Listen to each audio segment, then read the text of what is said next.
लड़की और उसकी बड़ी बहन की शादी एक ही दिन हुई, लेकिन जब अगली सुबह उसकी आंखें खुली तो उसने देखा कि उसके बगल में जो आदमी था वह असल में उसकी बड़ी बहन का पति था। पता चला कि दोनों बहनों की शादी उनके माता पिता ने दो भाइयों से तय की थी। हालांकि शादी के दिन दूल्हे की फ्लाइट में देरी हो गई और वे समय पर नहीं पहुंच पाए, क्योंकि ये एक बिना प्यार वाली कमर्शियल शादी थी। इसलिए बहनों ने बस एक दूसरे को अंगूठियां बदली। छोटी बहन को हमेशा से जलन होती थी कि उसकी बड़ी बहन को फैमिली बिजनेस विरासत में मिल सकता है, इसीलिए बड़ी बहन ने उसे फैमिली हेड की निशानी वाली अंगूठी खेलने के लिए दे दी। सेरेमनी के बाद ड्राइवर ने दोनों बहनों को उनके अपने शादी के कमरों में भेज दिया। अचानक जैसे ही लड़की कमरे में गई, दरवाजे की प्लेट से एक पत्ता गिरा। इसी बीच बड़ी बहन भी दूसरे कमरे में आई और सीधे अंदर चली गई। फिर हवा का एक झोंका आया और पत्ता गिर गया, जिससे कमरा नंबर 3 दिखाई दिया। 1 घंटे बाद दूल्हे आखिरकार पहुंच गए। वे बताए गए तरीके से कार से बाहर निकले।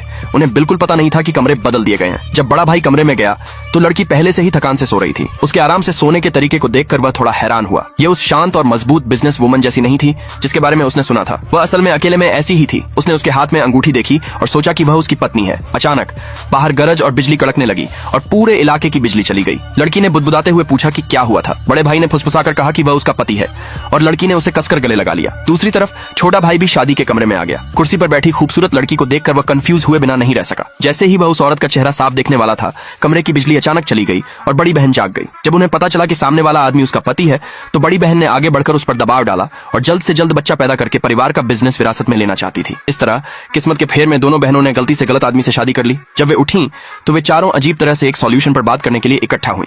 दूसरी बहन ने वहीं पर कहा कि जब बात यहाँ तक आ ही गई है तो वे शादी के कॉन्ट्रैक्ट एक्सचेंज कर लें। इसलिए वे चारों एक साथ सिविल अफेयर्स ब्यूरो गईं और मैरिज रजिस्ट्रेशन पूरा किया। फिर अपने होम टाउन लौट आईं। दूसरे पार्ट के लिए कमेंट में यस लिखे।